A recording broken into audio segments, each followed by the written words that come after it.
Gracias, muchísimas gracias. Muy buenas tardes, queridas amigas, queridos amigos. Señor Contador Público Emilio González Márquez, gobernador del Estado de Jalisco, gracias por su hospitalidad. Muy estimado Valentín Díez Morodo, presidente del Consejo Empresarial Mexicano de Comercio Exterior, Inversión y Tecnología. Doctor Fernando Solís Oberón, presidente de la Asociación Mexicana de Instituciones de Seguros. Licenciado José Méndez Fabre, presidente de la Asociación Mexicana de Intermediarios Bursátiles. Ingeniero Sergio Enrique Cervantes, presidente nacional de la Cámara de la Industria de la Transformación, Canacintra. Estimado Eduardo Sojo, director general del INEGI. Estimadas señoras, estimados señores embajadores e integrantes del cuerpo diplomático acreditado en México. Muy apreciables legisladores, señor presidente municipal de Guadalajara, señor presidente municipal de Zapopan, señores representantes de los poderes públicos, comandante de esta región militar, amigas y amigos. Me alegra mucho estar aquí en Jalisco y poder acompañarles en la clausura de este muy exitoso encuentro de comercio exterior, este congreso número 19, 19º de comercio exterior mexicano, que lleva por título el comercio exterior ante el desafío del nuevo entorno mundial. Quiero felicitar en primer lugar a las empresas y a las instituciones que hoy han sido galardonadas con el Premio Nacional de Exportación por el impulso que han dado con su trabajo al comercio exterior mexicano. Muy relevante que el Congreso se haya abocado precisamente a este tema. ¿Qué hacer? ¿Cuáles son las perspectivas? ¿Cómo se ubica el comercio exterior mexicano ante el desafío del nuevo entorno mundial? Y entendemos por desafío del nuevo entorno mundial precisamente la realidad de la economía global, por un lado, y por otra, la presencia de la peor crisis económica que tengan memoria las generaciones presentes. Hoy, por desgracia, la economía mundial sigue viviendo una de las peores crisis que se recuerden, la peor para las generaciones, insisto, que hoy actúan, consumen, toman decisiones. Muchas naciones, como sabemos, han optado por tomar medidas proteccionistas, pero eso lo que finalmente trae es la reducción de las posibilidades de crecimiento y de bienestar. Desde la antigüedad, desde los primeros momentos de la humanidad, el comercio ha sido un instrumento de ingreso y de mejora del bienestar. Y por eso estoy más que convencido que precisamente en estos tiempos de crisis, lo que el mundo y México necesitamos es más comercio y no menos, más posibilidades de invertir y no menos, más posibilidades de competir y no menos. Agradezco muchísimo el comentario hecho por Valentín Díez Morodo y quisiera puntualizar 3 acciones que se han impulsado y que, en mi opinión, han sido fundamentales para poder superar la crisis financiera internacional en el caso de México. En primer lugar, se ha mantenido la estabilidad económica. La estabilidad no solo es clave para evitar las crisis, sino también para impulsar el crecimiento y la generación de empleos. Sí, estoy de acuerdo, la estabilidad económica no basta, no es una condición suficiente para tener crecimiento y empleo, pero sí es, qué duda cabe, una condición necesaria. Echemos un vistazo a lo que ha ocurrido con los países que el día de hoy enfrentan la peor crisis económica. Echemos un vistazo a lo que muchas naciones tienen enfrente, una problemática de la cual no encuentran bien a bien la salida. Y si algo falló precisamente en muchas de estas naciones, no en todas, fue precisamente la estabilidad económica. El incurrir en déficits públicos que luego se vuelven inmanejables.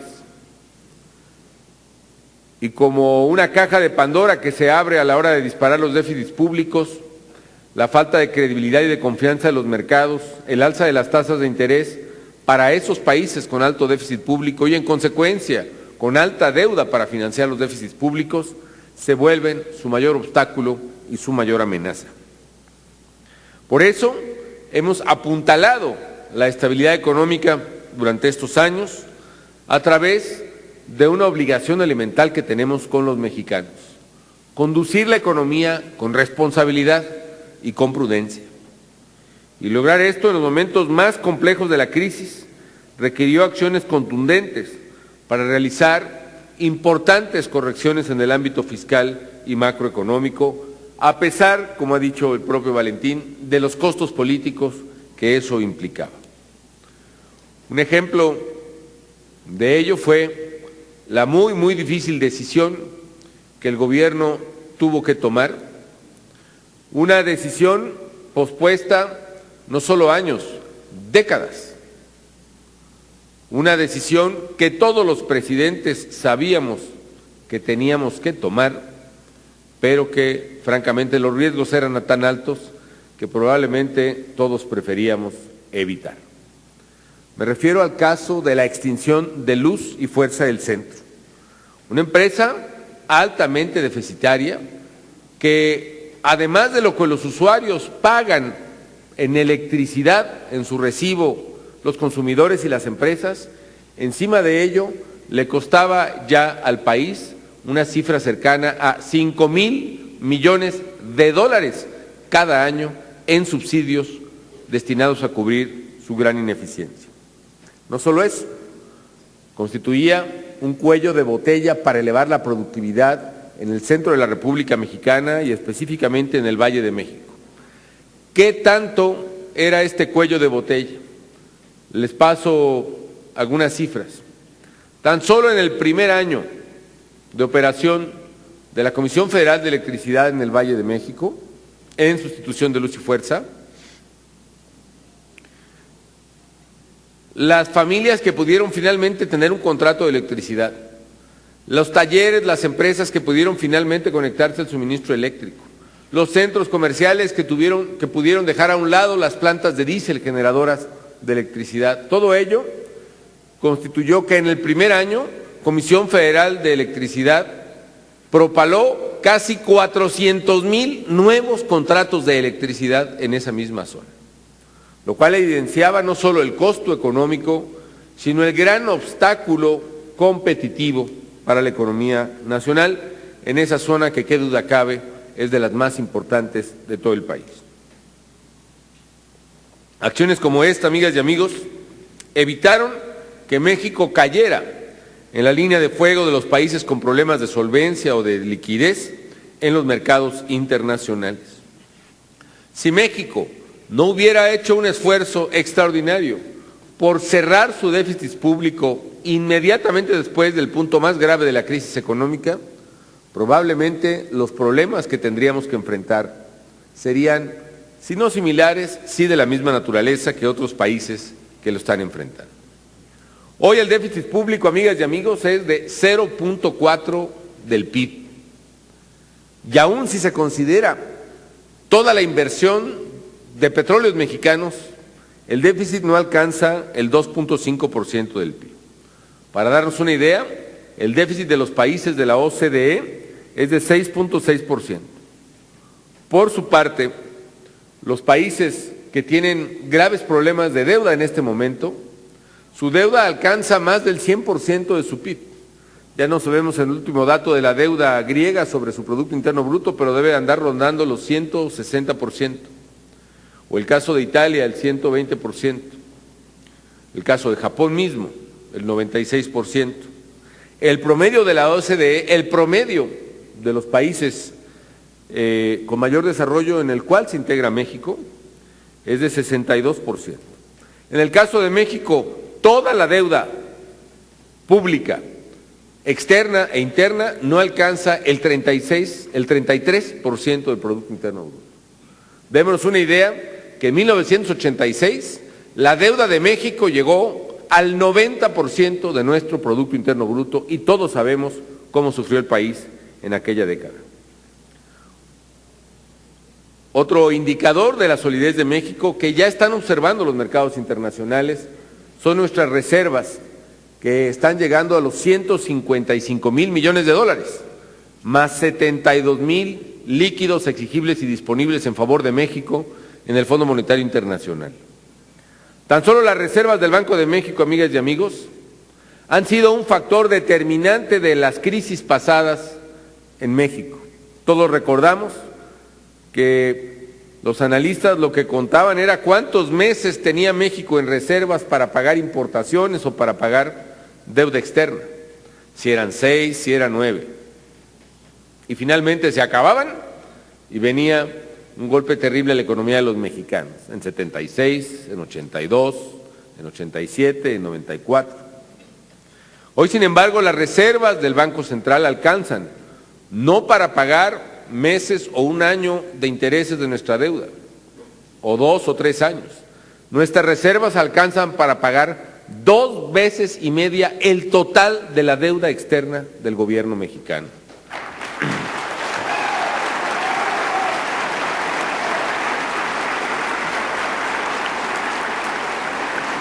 Otro reflejo de contraste es lo que implicaba la colocación de deuda para México. Yo creo que aquí hay gente que recuerda aquellos días no muy lejanos, yo creo que estamos hablando de hace apenas unos 12, 13 años, en que el gobierno tenía que hacer esfuerzos singulares para colocar los papeles de deuda, los bonos de deuda, los CETES mismos.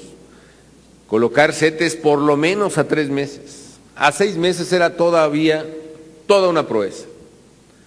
Se colocaban ordinariamente flujos a 1 mes, a 28 días, y esa era la mayor operación de deuda que se tenía durante muchos años.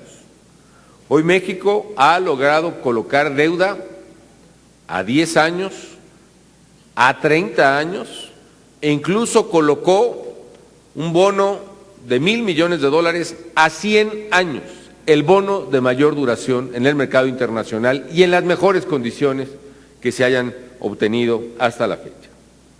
Se trata, pues, de una solidez que permite a los mexicanos, aún en un entorno internacional tremendamente complejo, estar verdaderamente tranquilos y seguros respecto de la solidez de la economía, y no es cosa fácil. Si me permiten la metáfora, en este mar de tormenta, en este mar de huracán, en el que navegamos todos los países por la crisis mundial, México tiene uno de los barcos más sólidos y más estables que nos permiten llegar a buen puerto. En segundo lugar, amigos, otra medida muy importante fue reafirmar nuestro compromiso con la competitividad y con el comercio. Sé muy bien que la tentación primaria, casi instintiva de muchos gobernantes, también de muchos productores, es que ante la crisis hay que cerrarse. Pero eso lo que ha hecho es deteriorar la competitividad de los países. ¿Por qué razón? Un ejemplo que yo soy muy insistente y recurrente en mostrar. ¿Qué se necesita, por ejemplo, para producir un teléfono como este, el BlackBerry?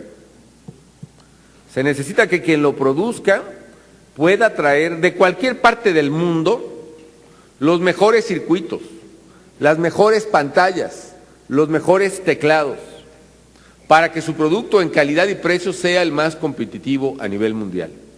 Todos tuvimos, de alguna manera u otra, temor ante la apertura comercial, y ese temor todavía sigue presente en muchos. Sin embargo, ¿eso qué significó? La apertura para México significó que hoy esta ciudad de Guadalajara, o su zona metropolitana más bien, produce el 62% de todos los BlackBerrys que están existiendo en este momento en todo el mundo.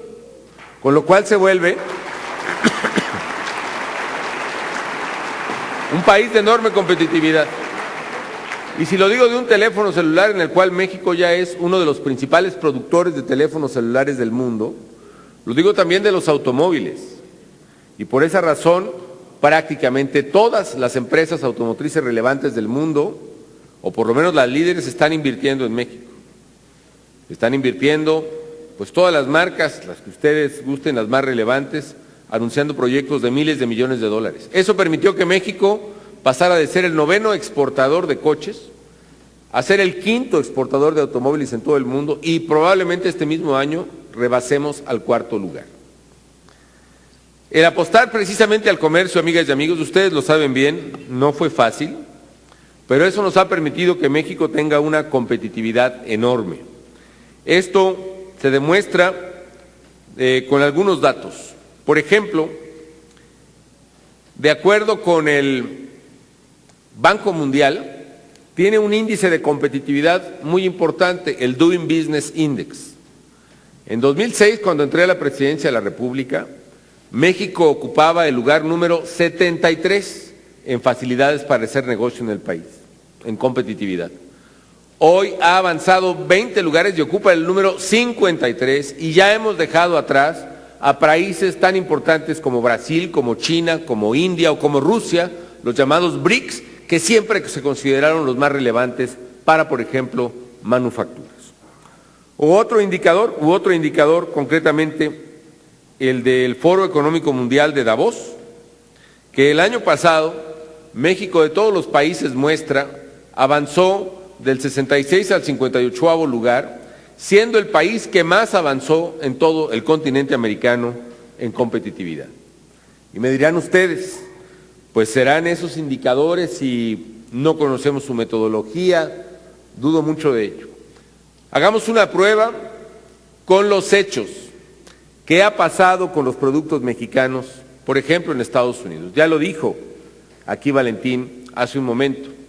Las exportaciones mexicanas el año pasado tan solo crecieron 17%, más del 17%. Y siguen registrando año con año un crecimiento sólido y sostenido. ¿Será porque la economía mundial está creciendo o será porque está creciendo el poder y la competitividad de las exportaciones mexicanas? No lo duden, es porque ustedes, exportadores mexicanos, se están convirtiendo en los mejores y más competitivos del mundo. No tengamos miedo a ese éxito. México está siendo competitivo.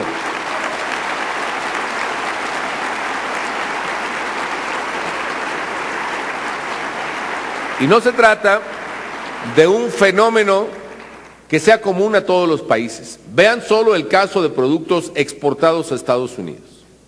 También, un poco antes del inicio de mi administración, el pedazo de pastel, como se dice en inglés, el market share de productos mexicanos, era solo el 10% de los productos importados por los americanos. Había otros pedazos de pastel de Japón, de Canadá, de Brasil, de China, de Europa, etcétera. México avanzó, mientras las exportaciones de Canadá a Estados Unidos bajaron, las de Japón bajaron, las de otros países latinoamericanos bajaron, México avanzó y ahora el market share, el pedazo de pastel de exportaciones mexicanas a Estados Unidos creció de poco más del 10% a casi el 13%, uno de los mayores avances entre la preferencia de los consumidores norteamericanos. ¿Por qué razón? ¿Hay un especial afecto por México? Yo creo que sí lo hay, los mexicanos, la verdad, le caemos bien a mucha gente. Pero no, lo que avanza, amigas y amigos, para un consumidor es el precio y la calidad. Precio y calidad están siendo el impulsor precisamente del éxito de los productos mexicanos. Gracias al impulso de los productores mexicanos, tan solo en manufacturas, como ya se ha dicho aquí, y vale la pena recordarlo, a la hora que se dice que México está mal o está peor, digamos, o más mal que otras economías en América Latina, piensen en este dato que sé que ya lo han mencionado y lo reitero. Las exportaciones de manufacturas mexicanas, los teléfonos, los automóviles, las televisiones, lo que muchos de ustedes ganadores del premio de exportación hacen, son ya el 60% de todas las exportaciones de manufacturas de América Latina y el Caribe. ¿Qué quiere decir? Que lo que exportamos los mexicanos es mucho más que lo que exportan en manufacturas todos los países de América Latina y el Caribe juntos, incluyendo Brasil, Chile o Argentina, por ejemplo.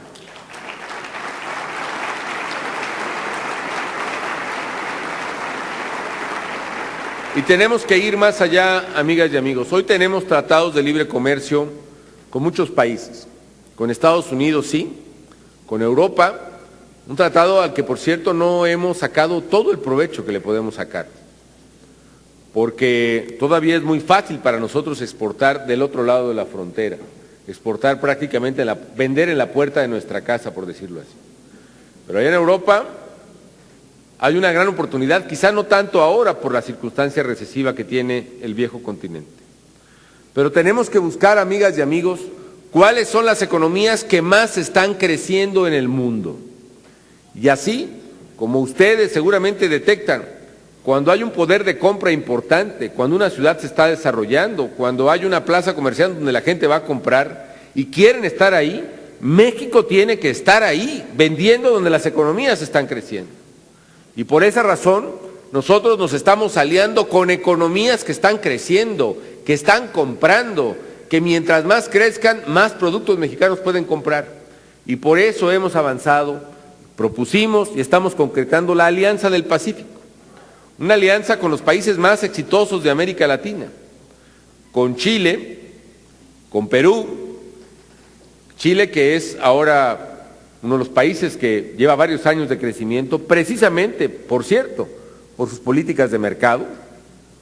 Si pensamos en los países que tienen más mercado de un lado, en este caso Chile, y los países en América Latina más cerrados a los mercados, a veces algunos por razones políticas o diplomáticas, no digo nombres, ¿no?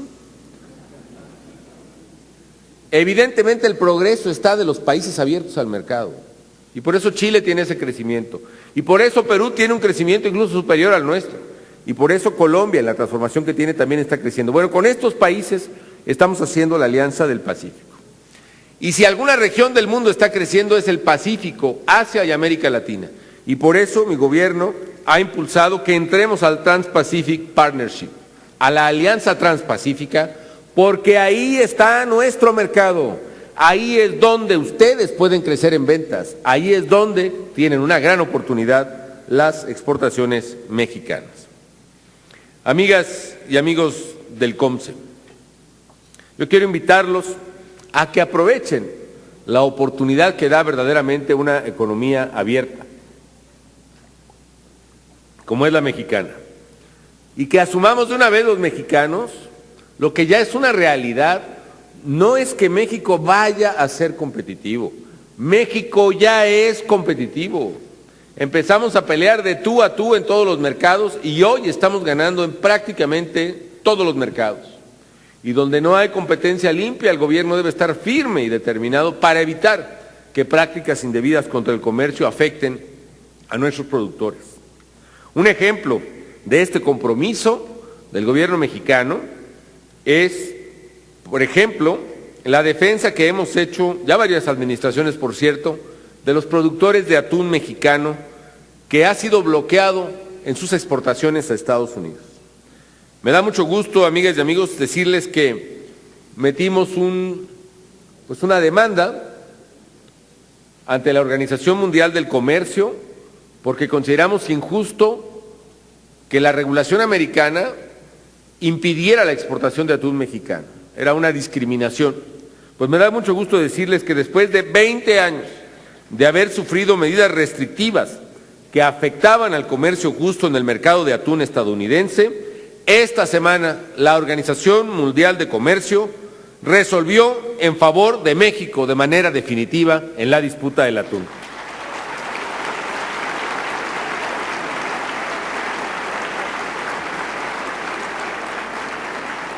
Se trata de una batalla ganada a las prácticas discriminatorias y proteccionistas que obstaculizan ilegalmente el comercio libre. Por último, quiero mencionar el esfuerzo que hemos hecho para mejorar la competitividad de la economía. Lo hemos hecho en infraestructura. Yo creo que en muchos de sus estados o de sus regiones se están viendo, por ejemplo, obras importantes, carreteras, grandes o pequeñas. Inversiones de infraestructura que permiten ir cambiando poco a poco el rostro de México. Eso nos ha permitido abatir costos logísticos de manera importante. También estamos haciendo un esfuerzo por abatir trabas burocráticas para hacer negocio. Y algo en lo cual México está ganando gran competitividad. En nuestros jóvenes, nuestros técnicos, nuestros ingenieros. Con el esfuerzo que hemos hecho en educación media y superior, por ejemplo, con estos más de 1000 bachilleratos que se han abierto en todo el país en estos 5 años, o las 105 universidades nuevas, universidades tecnológicas, universidades politécnicas, tecnológicos regionales, la mayoría orientadas a la tecnología, por cierto, Universidad Aeroespacial, o la ampliación de nuevos campus, con lo que hemos apoyado a universidades estatales, entre otras, dando el mayor apoyo que cualquier gobierno en la historia le haya dado aquí a la Universidad de Guadalajara y que le ha permitido expandirse en otros campus. Eso nos ha permitido, amigas y amigos, que hoy en México se estén graduando más de 115,000 ingenieros cada año. ¿Cuánto es eso? ¿Mucho o poco? Les puedo decir que es más.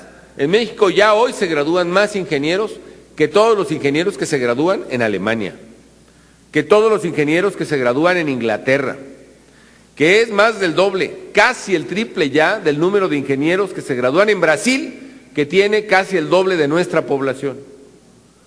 Y si medimos ingenieros por cada 100,000 habitantes, es casi el doble de ingenieros que los que se gradúan en Estados Unidos. Esto le da dando fortaleza a la industria en México. ¿Por qué razón? Porque ese activo, gente preparada que sepa y entienda cómo hacer las cosas, es un activo ya indeleble para México que lo hace más competitivo. Tuvimos un periodo terrible, sí, de crisis económica. Se cayó el elefante de la economía más grande del mundo en la recesión de 2009 y geográficamente se nos cayó encima, que fue Estados Unidos. Sí. Fueron momentos muy difíciles y lo recuerdo muy bien, cuando el primero y segundo trimestre de 2009 nuestra economía caía a velocidad de más del 10%, pero actuamos para proteger el empleo. Hicimos los paros técnicos donde el trabajador aceptaba ganar una tercera parte menos, la empresa pagaba una tercera parte del salario y el gobierno federal pagaba una tercera parte del salario, aunque esos trabajadores ya no tuvieran exportaciones que fabricar para vender. Y con ello evitamos que se fueran a la calle casi 500,000 de trabajadores del sector exportador. Hicimos el programa masivo más importante de empleo temporal. Fortalecimos a través de Fondo de Garantía el crédito a las pymes, con lo cual se multiplicó por varias veces el crédito a las pequeñas y medianas empresas. Arrancamos el programa de compras de gobierno, obligándonos como gobierno federal a comprarle a las pequeñas y medianas empresas, con gran apoyo de Canacintra y de Sergio Cervantes aquí presente. Y con ello, amigas y amigos, pasamos ese momento terrible. Si en la crisis de 1995, que fue incluso igual, se perdió el 10% de todos los empleos del Seguro Social, en la crisis nuestra solo perdimos el 2% y lo recuperamos al año siguiente. Y pasado ese momento de la crisis, desde el segundo trimestre, prácticamente el tercer trimestre de 2009, la economía mexicana ha venido creciendo durante 12 trimestres seguidos, es decir, 3 años sin parar, y desde aquel medio año de 2009 a ahorita, nuestra economía ha crecido 15%.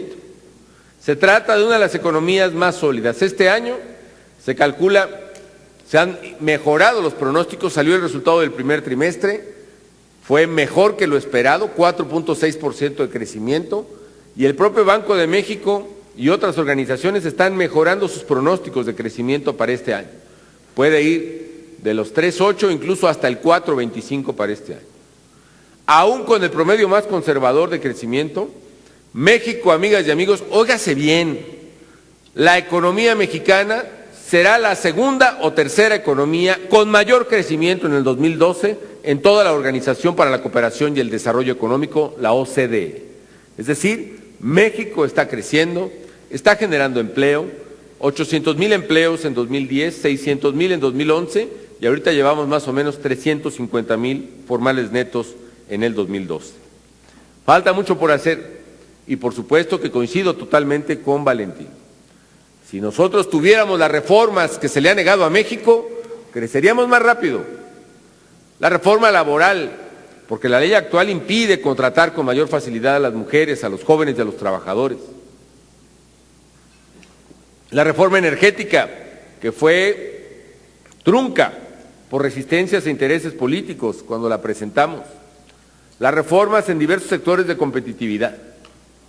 Pero también hay que decir, amigas y amigos, que en ello, de parte del Ejecutivo Federal, siempre ha habido la disposición y siempre ha habido un sí a las reformas, de manera tal que a la hora de revisar precisamente quién debe poner a un lado los intereses partidarios o personales, hay que verlo del lado de los que le dicen no a las reformas y no a México, y distinguir con toda claridad quién está a favor de las reformas en México y quién se ha opuesto a las reformas y con ello le ha hecho un daño al país. También es tiempo de que exijamos a nuestros representantes la responsabilidad de sus actos, porque no es todo el Congreso, ni es toda la política. Hay responsables, legisladores, que tienen que asumir la consecuencia, para bien o para mal, de sus decisiones. Es tiempo de que en México veamos con claridad quién apoya la modernización económica del país y quién no. Amigas y amigos del COMCE, nuevamente reconozco la visión y el arrojo con lo que han puesto en alto, muy en alto y en todo el mundo, el nombre de nuestro querido país. Esta tarde es la última vez que asisto a un congreso del COMCE en mi calidad de presidente de la República. Tengan la certeza de que para mí la convicción de la fuerza, la potencia exportadora de nuestros productores contiene la clave de un México más próspero. Por eso he creído en el comercio exterior y por eso he tenido siempre, no solo un canal abierto con el COMCE, sino también he recibido un especial apoyo de parte de esta gran institución. Por eso también quiero muy en especial, en esta última sesión, agradecer la gran generosidad, el liderazgo, el trabajo y el gran apoyo a lo largo de estos años de un mexicano singular, Valentín Díez Morodo. Gracias, Valentín, por estos años de entrega a México.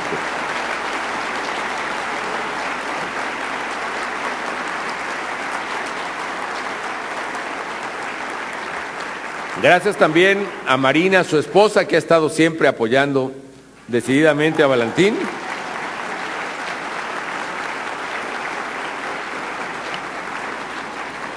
Y termino diciéndoles, amigas y amigos, que su labor como COMCE ha sido un pilar fundamental en la construcción de una nación más pujante y en crecimiento. México está creciendo, y si por algo está creciendo México es por su sector exportador. Hay mucho que hacer en el mercado doméstico, hay mucho que hacer en el sector interno, pero el sector exportador está pujante y destacando sobre otras naciones. Qué bueno que así sea. Yo quiero invitarlos a que no bajen la guardia, a que no escuchemos ni sigamos el canto de las sirenas que en todo el mundo está clamando por un neoproteccionismo que va a estropear, si prospera, las pocas oportunidades de crecimiento económico que tiene el mundo en la poscrisis. El papel de ustedes, miembros del Congreso, del Consejo, es muy importante para la formación de los consensos que México necesita para superar los desafíos y avanzar hacia el progreso. Sigan adelante, sigan siendo las y los mejores, sigan poniendo muy en alto el nombre de México, haciendo los mejores productos con la mayor calidad y al menor precio. Sigan impulsando las reformas de nuestra economía, porque México también puede y debe ser el país más competitivo si verdaderamente todos cumplimos con nuestro deber de tomar las decisiones que hacen falta. Sigan adelante, impulsando estos cambios de fondo que traerán, esperemos más pronto que tarde, el bienestar que merecen todos los mexicanos. Enhorabuena, y si me permiten, voy a hacer la declaratoria final de clausura. Siendo las 3:35